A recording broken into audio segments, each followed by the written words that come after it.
I should have known. I knew you couldn't stay away, Matt. As a matter of fact, not only that, but now you're asking for help? It says so here in the title. FNAF. Help me solve the impossible. This is a new low, Pat. I'm disappointed in you. I mean, you mean to tell me that the theorist that I've known this whole time has just been a grifter? That just depends on other people for... I'm joking. Jesus, if people actually take me seriously when I'm saying this shit, you obviously don't know me. Well, of course you don't. We've only met through the internet, so if we were to ever meet in real life, you'd probably see just I'm a bit of a jokester. I don't take anything seriously. But anyway, game theory, FNAF, help me solve the impossible. So I take it that Matt's going to go over some of the fudgings in the wrinkles in the FNAF timelines and stuff like that. I don't know what's going to happen. All I know is that with FNAF, now that the movie is out, now that everybody's just gone ape shit for the film, which, let's see, how much has the film made overall? Let's see. Actually, would they have it on? Yeah, they would. Five Nights at Freddy's, the film. It has made over $291 million, and it has done it on a budget of around $20 million. Well, there you go. So I'm hoping that this will eventually lead to more Five Nights at Freddy's stuff. I mean, Ruin, a lot of people really liked Ruin. I haven't had a chance to play it yet. And a lot of people are actually pretty happy with Security Breach now that they've patched a lot of the bugs. Notice I said a lot of and not all of the bugs, because I don't think they'll ever really be able to patch all of the bugs in that game, because, hell, there are games that are out now that have been out for 10 years that they still haven't fixed some bugs for because they just never got around to it. But, either way, considering where FNAF started and where FNAF is now, it still blows me away. But, anyway, I guess we might as well jump on into this and see what kind of crazy conspiracy theories Matt comes up with. And let's see what he needs our help with. Anyway, this is a game theory. Here we go. Okay, I'll leave you to it. See you on the flip side. So, I will catch you on the flip side. Hopefully. I called it. I totally called it. 8 years ago, I told you that the purple guy was the phone guy, and now here we are. William Afton, our killer, is on a phone saying, see you on the flip side, just like Phone Guy did all those years ago. Finally, I've been vindicated.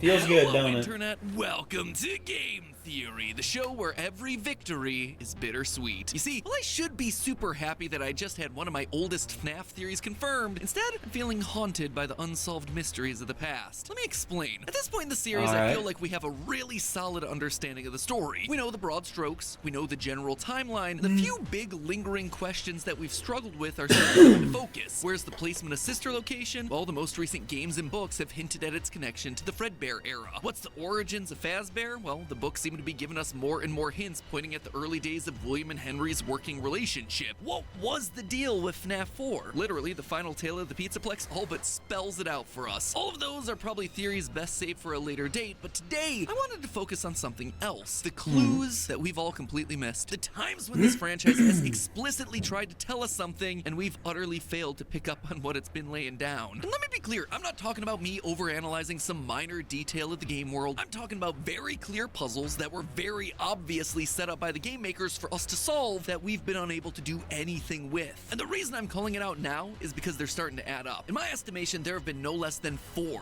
of these sorts of major puzzle moments. At least 3 of them are connected, and it's been going on for the better part of 6 years. So now that we're all done fangirling over Doug's apps, I finally got my appetizers. Thanks, Matt Pat. before help. Hey, okay.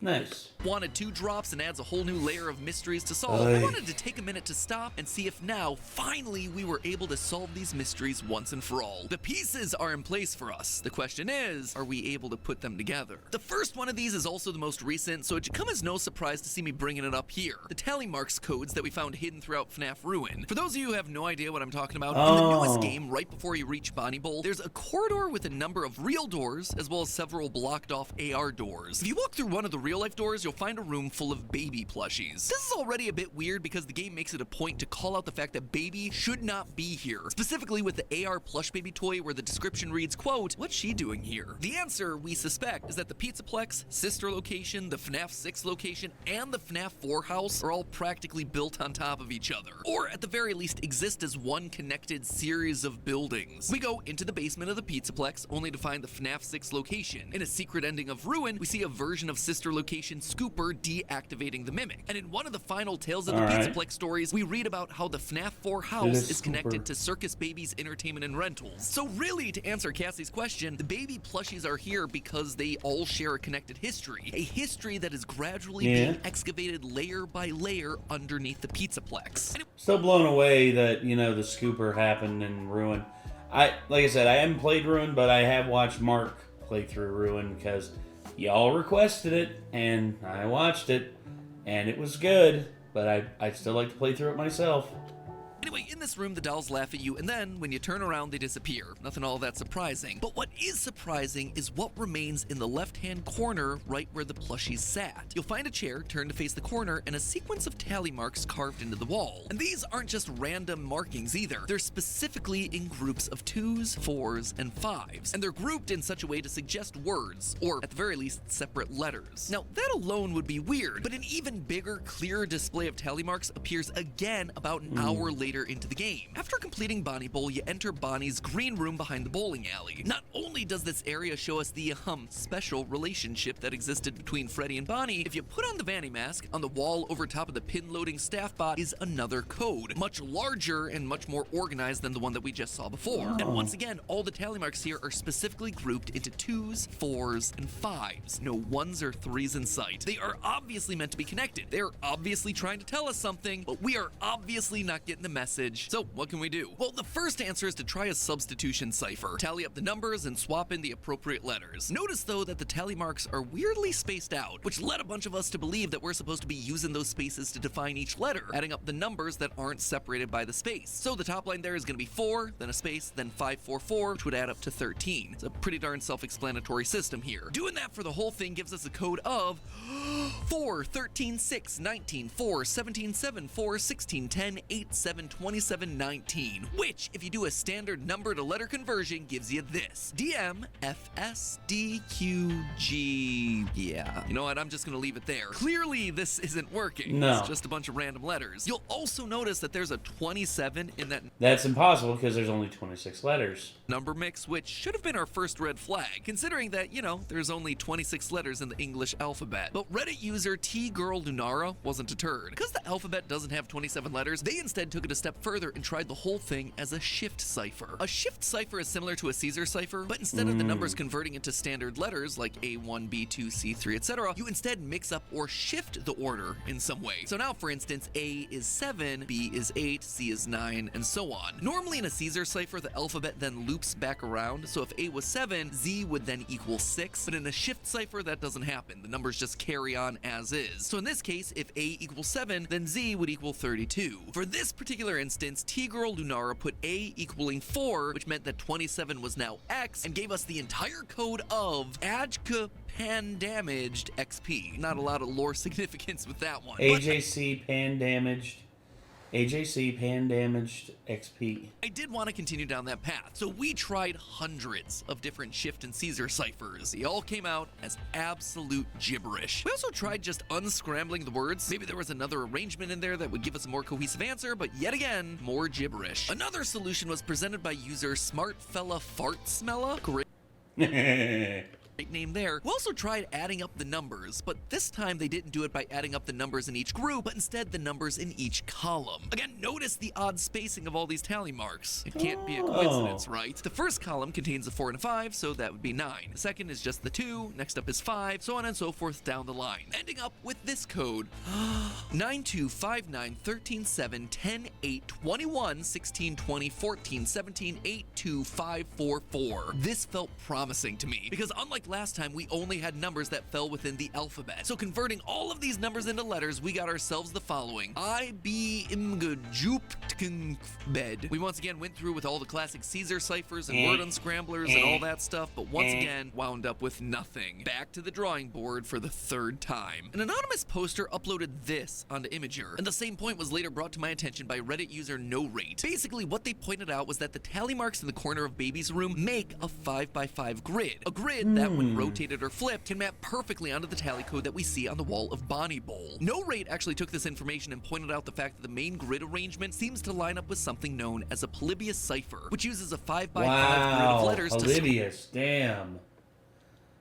How long has it been since I've heard that? Scramble or unscramble codes. Basically, a number code like 53 would mean that you go along the top to 5 and then down 3, and boom, that right there is the letter for your phrase. And while it certainly seems promising at first, sadly the method also came up short. With only 2s, 4s, and 5s as the tally marks, the grid wasn't really giving us any information that we could use to decode anything. We needed an entire alphabet in here, not just a few random tally marks. The same held true for another famous 5x5 grid cipher, the Playfair cipher, which requires a code word to use. What could that code word be? Who knows? Did it feel like we were actually starting to make some level of progress here? Yes, absolutely. But did any of it yield us any results? No. But here's where things get really interesting. This isn't the first time FNAF has stumped us with tally marks. Rewind backwards 6 years, my friends, to the release of the Freddy Fazbear Security Logbook, home to my two oldest and greatest nemesis, the Foxy Grid and the Dabbing Chica.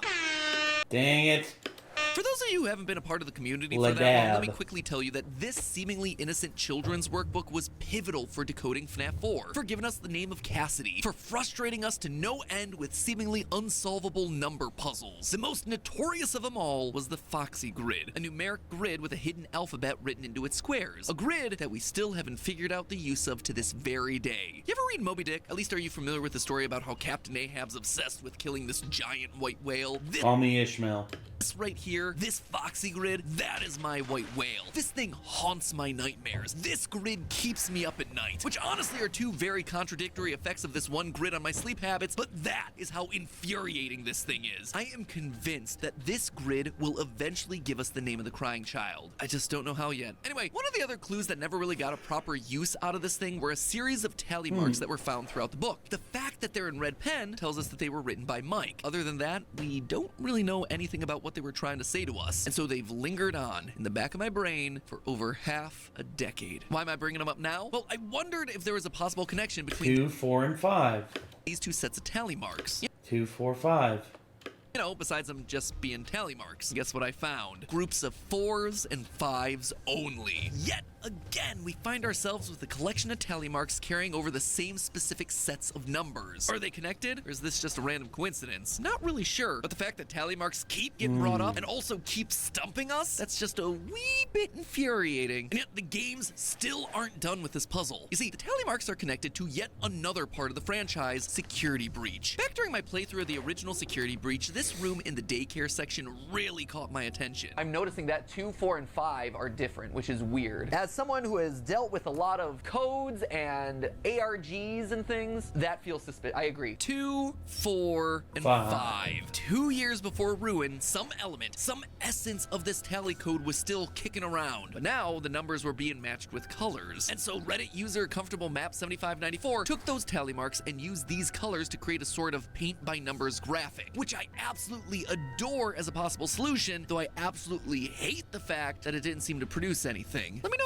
down in the comments. Do you see anything here? Because to me, all I'm seeing here is me getting depressed. So maybe we just take a break from trying to decode these things and instead take a minute to look at the world around these tallies to get a sense of who might be speaking here. As I mentioned, in the security logbook, we know it's Mike, based on the red pen and the signature at the front of the book. But what about in Ruin? Well, in the baby plush room, we have, obviously enough, baby. Not that shocking. But what's especially important to note here is that they're not all baby. See, half the plushies are normal baby, and the other half are scrap baby. What's the big difference? Well, besides the obvious scrap metal plates on their bodies, there's one thing that alternates depending on the version. Something that's been important to baby since the very beginning. Her eye color. The regular baby plushies have blue eyes, while scrap baby has green eyes, showing the two sides of baby before and after Elizabeth's death and possession. But Reddit user Dylan Hippyjink took it one step further. They noticed that the eyes of the baby and scrap baby plushies were scratched out, leaving just the blue right eye from baby and the green left eye for scrap baby. That right there, that is a compelling detail because it directly matches up to the evil entity that we've been battling against throughout the entire game, the Mimic. You see, in the story Tiger Rock, the Mimic AI program takes the form of the digital entity Tiger Rock, a tiger animatronic with a green left eye and a blue right eye. Is this confirming for us that the Mimic AI and baby are somehow one and the same? Or maybe that the Mimic has two souls or entities that it learned from, just like how baby in the books is two children in one, Elizabeth and Charlie. Not really sure, but that right there, that is a massive revelation that feels super important to solving the mystery. Or at least it did, until I dug a bit more and found out that the scrap baby plushies also sometimes have their left eye missing. It is still a very cool, compelling connection that I'm not willing to fully discount yet. It's just not as consistent as I would have liked as far as evidence goes. The chair, meanwhile, looks like a disciplinary measure. A bad child that was put into timeout, forced to face into a corner and scratching away at the wall to count the hours or days out of boredom. Since this is a room full of ghostly baby plushies, it stands to reason that the punished child here could have been Elizabeth. Obviously not physically here in this room of the Pizzaplex, but with this scene recreating a recurring moment from her past in some ghostly spectral way. We know Afton wasn't really the greatest dad to her. Maybe this right here is a glimpse of his parenting style. As for the tally marks in Bonnie's green room, the font is the same, so they were likely carved by the same person. But honestly, that's where the similarities end. These marks appear in AR land, as opposed to babies, which are in the real world. This implies that whoever made Bonnie's marks either had the Vanny mask at some point or is connected to the digital network that's running the Pizzaplex. Bonnie's marks are also higher up on the wall, as opposed to babies, which are at floor level, easily reachable by a small child. So then why these two rooms specifically? Well, a few things come to mind. If baby is in fact connected in some way to the Mimic and or the neural network that runs the Pizzaplex, we can guess that Bonnie is too. When we deactivate the wet floor bots around the Pizzaplex, we also end up deactivating Bonnie. So that connection into the wider Pizzaplex interface may be important here. We also know that both Baby and Bonnie are quote-unquote missing from the Pizzaplex. Baby isn't supposed to be here, according to that AR description, and Bonnie was decommissioned from the complex. Again, they're obviously loose threads, but in a puzzle with no clear answer that somehow connects two very random, historically unrelated characters like Bonnie and Baby, every small detail... Oh, it's a fly.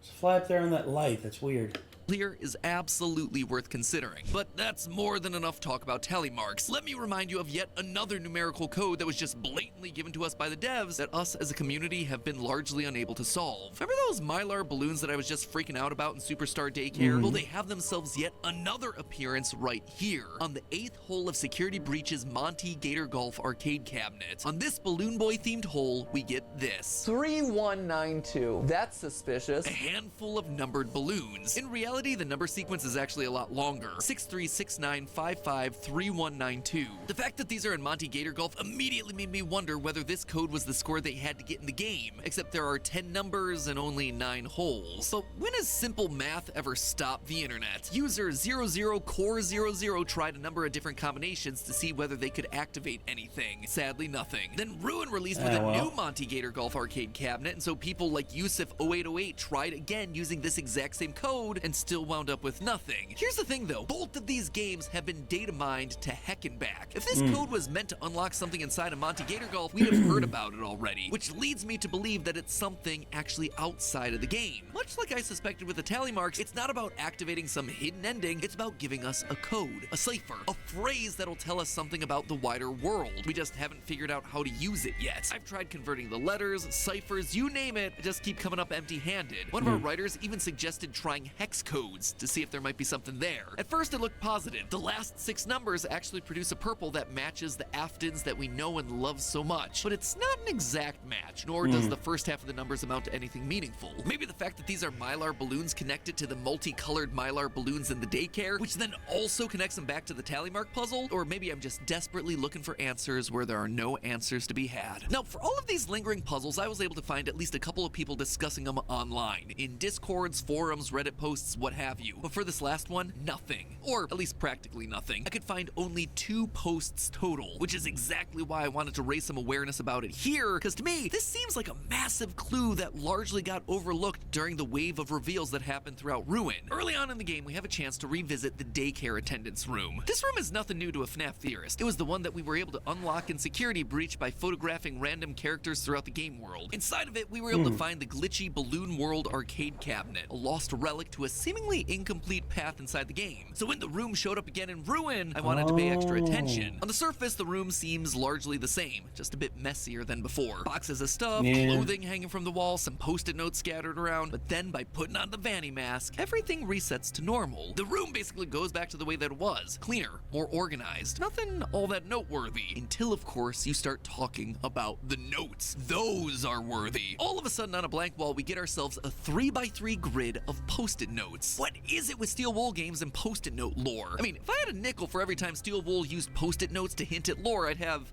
2 nickels, which isn't a lot, but it's weird that it happened twice. The 9 post-its that we're dealing with are as follows. One that says groceries, with butter written 3 times. There's a collection of dots, a scribble, footprints, hearts and pizza, lightning bolt, sun and hill, stars and a microphone, and a selection of candy. As usual, my first thought was to jump into a cipher. Immediately, you see how some of these post-its can relate to numbers. We have 2 feet, 4 stars, 7 dots, 3 butters, 3 lightning bolts. Felt like a really solid place to start, but obviously it wasn't going to be perfect. We have a pizza post-it, but are we counting the 2 slices of pizza, the 4 hearts, or both? What about that squiggle? What's that stand for? Nothing? How about the hill in the sun? Is this meant to be FNAF 6's graveyard hill, so maybe we're counting gravestones? Or is this more likely counting the number of rays coming off the sun? Overall, converting the post-its to numbers wasn't really given the cleanest solutions, but it did feel like a step in the right direction. From there, when you look up how to solve 3x3 ciphers, the number 1 solution that pops up is the hill cipher. Now, when it comes to codes, a hill cipher is pretty darn complex, but overall, the key to deciphering one is a matrix, a table of numbers. And if you're using the English alphabet with its 26 letters, you're gonna need yourself a 3x3 matrix. Or let's just say a 3x3 grid of post-it notes. The numbers in the matrix represent the shifts that you're gonna have to apply to each letter of the alphabet. To encode a message using a hill cipher, you first convert the message into numbers. You can do this by assigning each letter of the alphabet a number from 0 to 25. For instance, A would be 0, B would be 1, and so on. Next, you multiply each letter of the message by the corresponding matrix. For example, if the first letter of your message is A, you would multiply it by the first row of the matrix. If the second letter of the message is B, you would multiply it by the second row of the matrix. The result is a new number which you can then convert back into a letter, giving you the encoded message. To decode, you just do the same in reverse. For instance, if I had this message, hello, how are you? With this matrix, 321110201, my encoded message would look a little something like this.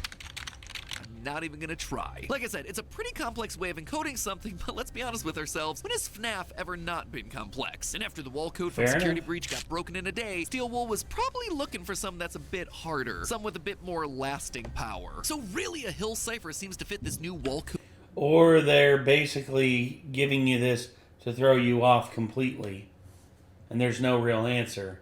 Nicely. There's just one problem. What exactly are we decoding? Sure, we have ourselves a rough matrix, but where's the number or letter sequence that we're trying to put through it? The balloons? The tally marks? I ran them both through a few variations of my own matrix. 3 for butters, 7 for dots, 2 for footprints, 4 hearts, etc., but ultimately I wound up with nothing to show for the whole thing. Again, it felt like we were getting close to a methodology, but I was just missing some crucial step in the process. So I tried a completely different approach. Rather than ciphers, did this collection of images mean something to me? The candy to me looked very similar to the drawings that we saw in the original post-it room from Security Breach. Same goes with the pizzas. The lightning bolts are designed similarly to the charging stations found throughout the Pizzaplex, as well as the bolt of lightning on Glamrock Freddy's chest. Notice the flat tops on the lightning bolts, which makes them distinctly different from other lightning bolts that we've seen across the series, like the controlled shock button from Sister Location. The microphone and stars reminds me of Freddy and the gang. This group of 7 dots, certainly vague, but the number 7 has shown up before in both FNAF VR and the post-it room of Security Breach. Usually it represents the 7 victims, 5 missing children, Charlie, and the crying child. 7 dots, 7 graves. You've got the hill in the sun, which is reminiscent of the hill during the Afton and Princess Quest endings, and the butters were obvious references to sister locations exotic butters.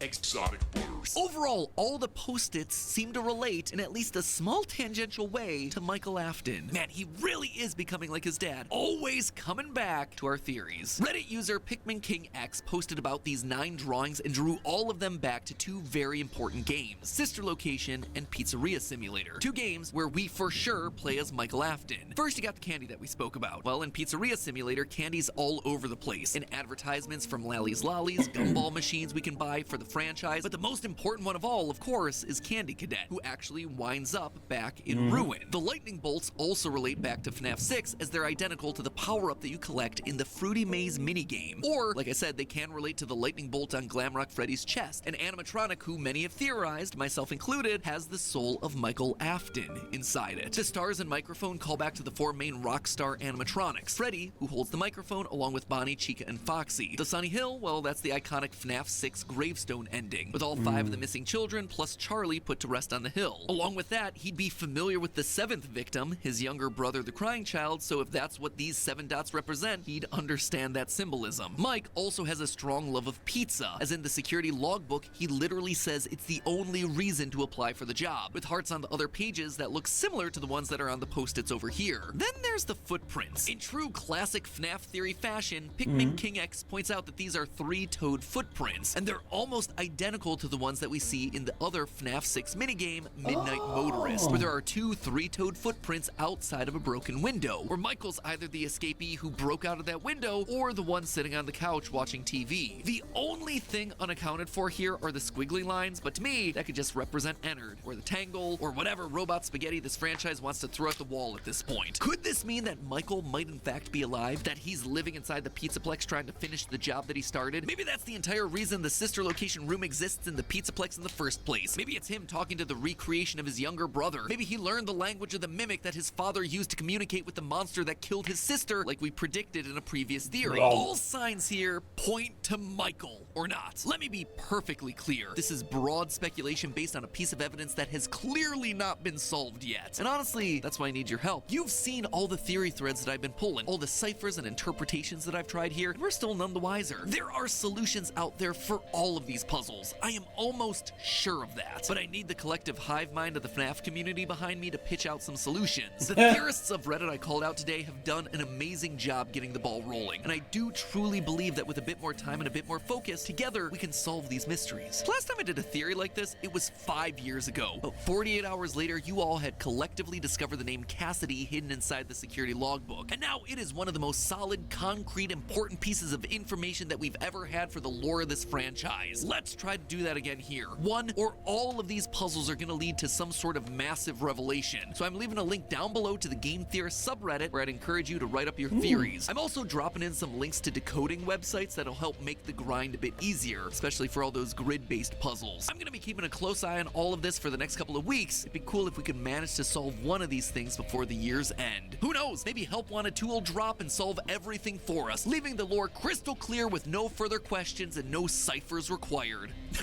Yeah, okay, right. Sure. I'm sure that's absolutely going to happen with Oh this yeah, franchise. 100% there, Matt. Until that day comes, friends, remember, it's all just a theory. A game theory. Thanks for watching. A game theory. Sorry. Oh, God. So, yeah. Five Nights at Freddy's. Help me solve the impossible. Honestly, at this point, given everything that they've been through, with all the stuff that they've had to do, I don't blame him for reaching out for help. I really don't. I mean, it just goes to show you this series is just...